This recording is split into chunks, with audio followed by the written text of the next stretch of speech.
श्री शिवाय नमस्तु भयम। दोस्तों, जैसा कि आप सभी लोग जानते हैं कि 10 जुलाई 2026 यानी शुक्रवार को पड़ रही है आषाढ़ मास की कृष्ण पक्ष योगिनी एकादशी।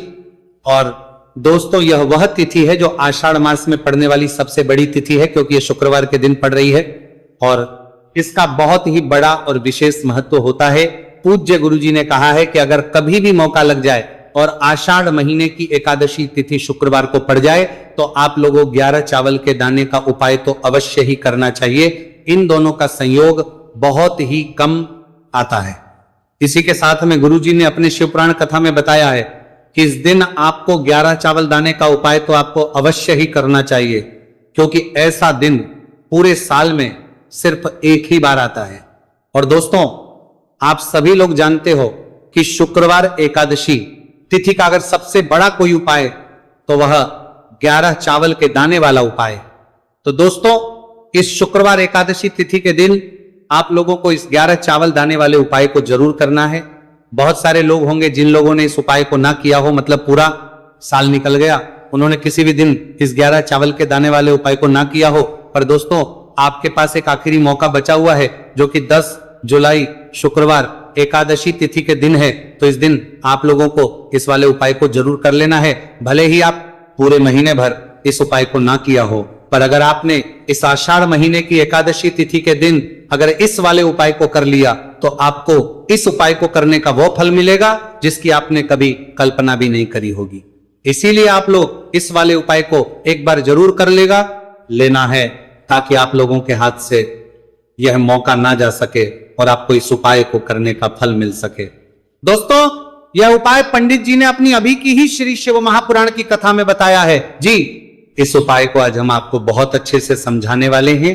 इस वीडियो को देखने बाद इस उपाय को समझने के लिए आपको कोई और वीडियो को देखने की जरूरत नहीं पड़ेगी। तो चलिए दोस्तों, उपाय को शुरू करते हैं। देखिए, ये इस आषाढ़ महीने के शुक्रवार एकादशी तिथि के दिन ये इतना खास होता है, इतना महत्वपूर्ण होता है, देखा गया है। कभी कभी बड़े बड़े पूजा पाठ अनुष्ठान से जो मनोकामना पूर्ण नहीं होते, वो आषाढ़ महीने के शुक्रवार एकादशी तिथि के दिन एक छोटे से उपाय करने से ही आपकी मनोकामना पूर्ण हो जाती है। और बहुत सारे लोग इस उपाय को किया भी है और उनको इस उपाय को करने का फल भी जरूर मिला है। अगर आप लोग भी इस उपाय को करना चाहते हैं तो आप इस उपाय को पहले अच्छे से समझ लेना, सुन लेना, उसके बाद करना। आपको इस उपाय का फल जरूर मिलेगा। और इस उपाय को कर लेने से आपके घर में चाहे किसी भी प्रकार की दोहक और समस्या क्यों ना चल रही हो, आपको उसका कारण भी नहीं पता है कि भाई यह समस्या किसका कारण से चल रही है, उसका भी कुछ कारण हो सकता है, जैसे पितृदोष हो सकता है या किसी भी तरह का मंगल दोष भी हो सकता है। तो इस दिन आप लोगों को यह वाला उपाय करने लेना है। यह एक ऐसा उपाय है जिस उपाय को अगर किसी विशेष दिन पर किया जाए तो भाई उस विशेष दिन का जो है वो तो हमें मिलता ही मिलता है, पर हमने उस दिन पर इस उपाय को किया है तो हमें उससे भी बड़ा फल मिलता है, और फल बहुत जल्दी मिलता है, क्योंकि आप इस उपाय को बहुत ही बड़े और विशेष पर कर रहे हो। तो चलिए अब उपाय के बारे में बात करते हैं, लेकिन उससे पहले आप लोगों को यह जानना आवश्यक है कि आखिर ये उपाय किस समय करना है, किसको करना है और कैसे करना है। तो चलिए हम आगे आपको वीडियो में एक एक करके बता रहे, तो कोई ना के लिए आपको देखने को मिलेगा, देते हैं। लेकिन उससे पहले अगर आप लोग हमारे चैनल पर पहली बार आए हैं या फिर मेरी आवाज आज पहली बार सुन रहे हैं तो हमारे चैनल को सब्सक्राइब जरूर कर लेना, और इस वीडियो को करके कमेंट बॉक्स में श्री शिवाय नमस्तुभयम ओम नमः शिवाय जरूर टाइप कर देना। तो दोस्तों, इस 11 चावल के दाने वाले उपाय को हमें इस शुक्रवार एकादशी तिथि के दिन कैसे करना है, किसको करना है, किस समय करना है और कहां पर करना है, ये सारे सवालों के जवाब आपको इस वीडियो में मिल जाएंगे। और जो ये वीडियो देखिएगा भाई, उसको 11 चावल के दाने वाला उपाय जरूर करना चाहिए, क्योंकि इस दिन एक चावल के दाने का बहुत ही बड़ा और विशेष महत्व होता है। और जब बात आ जाए 11 चावल के दाने की तो ये सोने पर सुहागा वाली बात हो जाती है, और ये एक बहुत ही बड़ा उपाय हो जाता है इस शुक्रवार एकादशी तिथि का। तो अब दोस्तों, इस 11 चावल के दाने वाले उपाय को आखिर करना किसको है, सबसे पहले हम लोग वो बात जान लेते हैं। तो देखो, घर की जो बड़ी माताएं बहनें होती हैं, उन माताओं बहनों में से कोई भी एक बड़ी माता बहन इस वाले उपाय कर सकती है। और दोस्तों, अगर आप चाहे तो अपने घर में से सभी सदस्यों को भी इस उपाय को करवा सकते हैं। अगर किसी व्यक्ति की खुद की कोई मनोकामना है, खुद की कोई दुख और परेशानी है जो कि वो अपने लिए ही करना चाहता है, इस वाले उपाय को तो वो खुद अपने लिए भी कर सकता है। बाकी अगर कोई घर में से ऐसा है जो कि अपने पूरे घर परिवार की सुख और शांति के लिए ये वाला उपाय करना चाहता है, तो भाई वो भी कर सकता है, उसमें भी कोई दिक्कत वाली नहीं है। कहने का मतलब यह है कि इस उपाय को हर एक सदस्य भी कर सकता है और पूरे घर परिवार के सदस्य के लिए घर की बड़ी माताओं बहनों में से कोई एक माता बहन भी कर सकती है। माताएं बहनें अगर घर में उपस्थित ना हो या वो यह वाला उपाय ना कर पा रही हो, तो फिर घर का कोई बड़ा सदस्य भी इस 11 चावल के दाने वाले उपाय को कर सकता है, चाहे फिर वो पुरुष ही क्यों ना हो, उसमें कोई भी दिक्कत वाली बात नहीं है। अब दोस्तों, इस 3 बल के दाने वाले उपाय को हमें करना कहां पर है? हमें इसे शिव जी के मंदिर में जाकर करना है। बहुत सारे लोग प्रश्न करते हैं हर एक उपाय को करते समय, क्या हम इस उपाय को घर पर कर सकते हैं? तो इस वाले उपाय को आप घर पर नहीं कर सकते हो। इस वाले उपाय को करने के लिए आपको शिव जी के मंदिर ही जाना पड़ेगा। उसके बाद में दोस्तों जो अगला प्रश्न निकल कर आता है वो ये आता है, इस उपाय को लेकर के आखिर इस उपाय को हमें किस समय करना है? सुबह के समय करना है कि शाम के समय करना है? तो देखो, इस वाले उपाय को आप लोग सुबह के समय भी कर सकते हो और शाम के समय प्रदोष काल में भी कर सकते हो। अब अगर आप पूछो कि भाई सबसे उत्तम समय कौन सा रहेगा इस 31 चावल के दाने वाले उपाय को करने का, तो हम आपसे बस यही कहेंगे कि इस उपाय को आप सुबह के समय करेंगे तो ज्यादा बेहतर होगा। बाकी अगर प्रदोष काल शाम के समय भी करेंगे तो भी अच्छा होगा, उसमें कोई भी दिक्कत वाली बात नहीं है। तो अब दोस्तों अगली सबसे बड़ी और महत्वपूर्ण बात आती है, वह यह आती है कि सुबह अगर हम उपाय को करेंगे तो हमें कितने बजे से लेकर कितने बजे तक के बीच में करना है, और शाम के समय प्रदोष काल में करेंगे तो हमें कितने बजे से लेकर कितने बजे के बीच में करना है। तो देखो, सुबह जितनी जल्दी हो सके आप उपाय को करने की कोशिश करना। बाकी अगर किसी कारणवश लेट भी हो जाओ, थी देर भी हो जाए, तो 10 या 11 बजे तक भी आप उपाय कर लेना, पर 12 बजे से ज्यादा देरी ना हो, ठीक है? इस बात का ध्यान रखना। उसके बाद में दोस्तों अगर शाम के समय प्रदोष काल की बात करें, प्रदोष काल का जो समय है होता है वो शाम के 6 बजे से शुरू हो जाता है। मतलब शाम के 6 बजे से लेकर 7 बजे के बीच का जो समय होता है, ये समय प्रदोष काल का समय होता है। पर अभी जो मौसम चल रहा है, इस मौसम में जो है शाम बहुत देरी से होती है, तो आप इस उपाय को 7 या 8 बजे के बीच में भी कर सकते हो। मतलब शाम के 6 बजे से 8 बजे के बीच में आप कभी भी इस वाले उपाय को कर सकते हो, उसमें कोई भी दिक्कत वाली बात नहीं है। अब दोस्तों यहां पर इस उपाय को लेकर एक और सबसे बड़ी बात यह निकल कर आती है कि इस 11 चावल के दानों को हमें लेना कहां से होता है, और हमें इस उपाय को करने के साथ में क्या और कुछ भी सामग्री ऐसी होती है जो शिव जी के मंदिर लेकर जानी पड़ रहती है। तो देखो यहां पर हम आपको बता दें, सबसे पहले आप लोग ये जान लो कि ये जो 3 चावल के दाने वाला उपाय है, सिर्फ और सिर्फ आप उपाय की सामग्री लेकर कभी भी शिव जी के मंदिर मत जाना, क्योंकि हमें भगवान के सामने यह नहीं दर्शा है कि अगर हम भगवान शिव जी के मंदिर आए हैं तो अपने फायदे के लिए आए हैं। तो इसलिए जो भी पूजन सामग्री है, उपाय सामग्री है, 11 चावल के दाने, इसके साथ में आपको पूजन सामग्री भी जरूर लेकर जाना है। देखो, अगर सुबह के समय उपाय कर रहे हो तो सीधी सी बात है, 1 लोटा जल तो आप लेकर जाओगे ही जाओगे। वही 1 लोटा जल अगर मिट्टी का जल हो तो बहुत अच्छा रहेगा। मिट्टी का जल कैसे बनाता है, इसके लिए हमने पहले से बहुत सारी वीडियोस बना दी है आपके पास। इस दिन एक आखिरी मौका रहेगा, मिट्टी का जल शिव जी पर चढ़ने का और उपाय को करने का बहुत बड़ा आपको इस दिन फल मिलेगा। तो इसीलिए इस दिन हो सके तो भाई मिट्टी का जल चढ़ाना, तो अपने साथ में कम से कम 1 लोटा जल तो आपको लेकर जाना ही जाना है। अगर मिट्टी का जल नहीं है तो घर का जल भी आप इस्तेमाल कर सकते हो।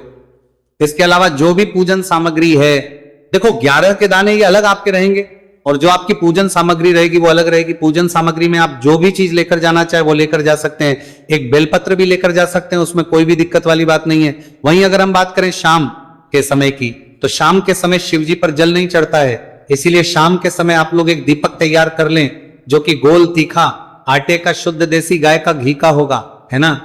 इस बात का आप लोगों को ध्यान रखना है।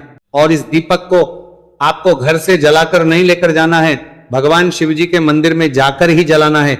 इस बात का भी आप लोगों को ध्यान रखना है। अब दोस्तों यहां पर हमें इस बात को समझना है कि ये 11 चावल के दाने हमें लेना कहां से है। क्या हमें दुकान से लेकर आना है या हमें अपने घर से लेना है या कहां से लेकर आना है और कौन से चावल लेना है, क्योंकि चावल भी बहुत प्रकार के होते हैं। तो देखो इन सभी सवालों के जवाब आप लोग एक बात में सुन लो कि भाई जो उपाय है, इस उपाय में आपको ये नहीं देखना है कि भाई कौन से चावल है कौन से चावल नहीं है। बस जो भी चावल ले रहे हो वो चावल का दाना सबूत होना चाहिए, मतलब साबुत होना चाहिए, टूटा हुआ नहीं होना चाहिए, कटा पीटा नहीं होना चाहिए। ये बात आपको ध्यान रखना है। बाकी आपका चावल बासमती हो या सादा चावल हो या कोई सा भी चावल हो, उसमें कोई भी दिक्कत वाली बात नहीं है। तो सीधी सी बात है कि आपके घर के रसोई घर में जहां पर आप बनाते हो, वहां पर जो भी चावल आपके उपस्थित हो, उन चावलों में से अपनी एक कटोरी भर लेना या एक मुट्ठी चावल अलग से निकाल कर रख लेना, क्योंकि हम 11 चावल ही यहां पर इस उपाय में लेने वाले हैं। तो हमें ये चावल के दाने गिनकर निकालने पड़ेंगे, इस बात का आप लोगों को ध्यान रखना है।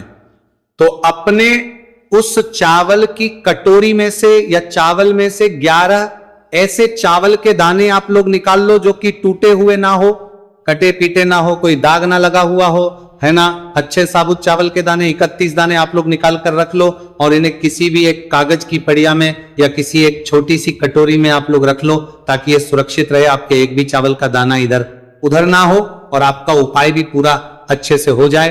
तो भाई जैसे ही आपका उपाय की जो सामग्री है 11 चावल के दाने ये तैयार हो जाते हैं, उसके बाद में आपको जो भी अपनी पूजन सामग्री है सुबह समय कर रहे हो तो 1 लोटा जल और 1 बेलपत्र या पूजन सामग्री जो लेकर जाना चाहो उसकी भी तैयारी कर लेना।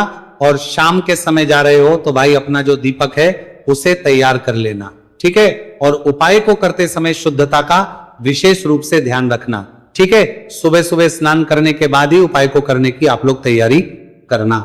उसके बाद अगर शाम के समय की बात करें तो शाम के समय आपको स्नान करने की जरूरत नहीं है, पर शुद्धता ध्यान रखना है। आपको स्नान तो नहीं करेंगे, आप हाथ मुंह धोकर भी इस वाले उपाय को शाम के समय प्रदोष काल में कर सकते हैं, इसमें कोई दिक्कत वाली बात नहीं है।